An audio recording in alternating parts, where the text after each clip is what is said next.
आज मैं एक ऐसी महिला की कहानी आपको सुनाने जा रही हूँ जिन्होंने अपनी कला से और अपनी खूबसूरती से पूरी दुनिया में धूम मचाई। उनका नाम है इंद्राणी रहमान। इंद्राणी रहमान ने अपनी योग्यता और अपनी नृत्य कला से पूरी दुनिया में अपनी पहचान बनाई। लेकिन आज की बात नहीं है ये।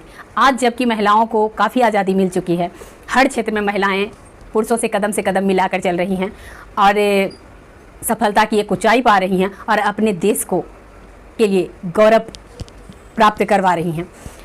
ये बात उन दिनों की है जब मुट्ठी भर महिलाओं को आज़ादी मिली थी। यूँ कहें कि मुट्ठी भर भी नहीं, एक तो ऐसी महिलाएं थीं जिनको आज़ादी मिलती थी कुछ करने की, यानी जिनको फैमिली सपोर्ट मिलता था कि कुछ करना है अगर उनके मन मुताबिक तो फैमिली का सपोर्ट ज़रूरी हो जाता है। वैसी ही महिला थी इंद्राणी रहमान। ये कहानी है 1952 की। आप सोच सकते हैं 1952 की है ये स्टोरी, तो 1952 में कैसा रहा होगा महिलाओं का लाइफ स्टाइल। उस समय महिलाओं की को से निकलने की आज़ादी नहीं थी, जहां बाल विवाह की कुप्रथाओं से जूझ रही थी महिलाएं, जहां सती प्रथा थी, जहां बहुत सारी ऐसी कुप्रथा थी, घूंघट प्रथा थी। उस बीच एक महिला ने अपनी पहचान बनाई। ये कोई छोटी मोटी बात नहीं, ये बहुत बड़ी बात है। ऐसी ही है इंद्राणी रहमान, जिनकी स्टोरी हम आपको आज बताने जा रहे हैं। इंद्राणी रहमान साल 1952 में मिस यूनिवर्स की प्रतियोगिता में भाग लेने वाली भारत की ओर से पहली महिला थी जिन्होंने इस प्रतियोगिता की प्रतिनिधित्व की है। हालांकि इंद्राणी मिस यूनिवर्स का खिताब नहीं जीत पाई थी, लेकिन उन्होंने उस समय देश के सभी लोगों का दिल जीत लिया था। वह पहली ऐसी महिला थी जिन्होंने इस प्रतियोगिता में अपने आत्मविश्वास और बोल्ड अंदाज से सबका दिल जीत लिया था। इंद्राणी ही देश की अन्य महिलाओं के अंदर इस प्रतियोगिता में भाग लेने का आत्मविश्वास पैदा की थी। इंद्राणी रहमान ने जब महिलाओं के लिए कोई खास आज़ादी नहीं थी, उस समय उन्होंने अपने लिए एक नया कदम उठाया और सारी रूढ़िवादियों को उन्होंने तोड़ दिया। उन्हें अपने लिए कुछ करना था और उन्होंने सारे नियम, सारे महिलाओं के लिए जो प्रतिबंध थे, उन सबको तोड़कर आगे बढ़ी और उन्होंने मिस इंडिया का खिताब जीता। उस समय महिलाओं के लिए मिस इंडिया में भाग लेना एक बहुत बड़ी बात थी। आप सोच सकते हैं कि उस समय कितना मुश्किलों का सामना करने के बाद उन्होंने एक कदम उठाया होगा। लेकिन मिस इंडिया के खिताब जीतने के बाद उन्हें मिस यूनिवर्स में भी अपना प्रतिनिधित्व स्थापित करने की कोशिश की। वो नहीं जीत पाई, लेकिन उनका उस प्रतियोगिता में भाग लेना ही बहुत बड़ी बात थी। इंद्राणी रहमान एक लाजवाब क्लासिकल डांसर थी। वह 4 तरह के नृत्य में निपुण थी, जिसमें भरतनाट्यम, कुचिपुड़ी, कथकली और उड़ीसी शामिल था। इंद्राणी ने उड़ीसी नृत्य सीखा और उड़ीसी डांस के रूप में वो दुनिया भर में अपनी पहचान बनाई। मिस यूनिवर्स प्रतियोगिता में हिस्सा लिया उस समय मात्र वो 22 साल की थी। इसके साथ ही वह एक बच्चे की माँ भी थी।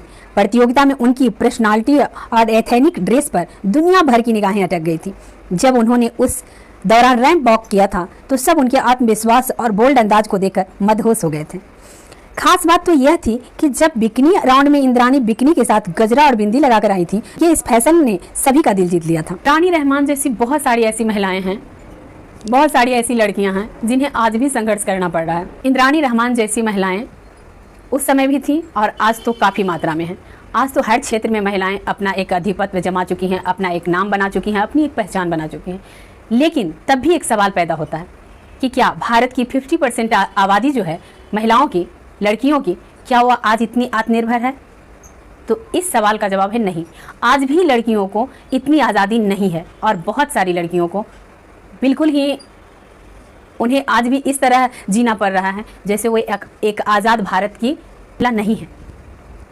क्योंकि आज भी रूढ़िवादिता है हमारे देश में। आज भी लोग पुराने सोच के और मर्यादाओं और परंपराओं की बेड़ियों में आज भी औरतों को बांध रखा है। ऐसी जगह जहां गांव में लड़कियां आज एजुकेशन तक नहीं ले पा रही हैं, वहां इतने ऊपर उठना या इतने ऊपर अपने लिए सोचना बहुत मुश्किल है उन लड़कियों के लिए।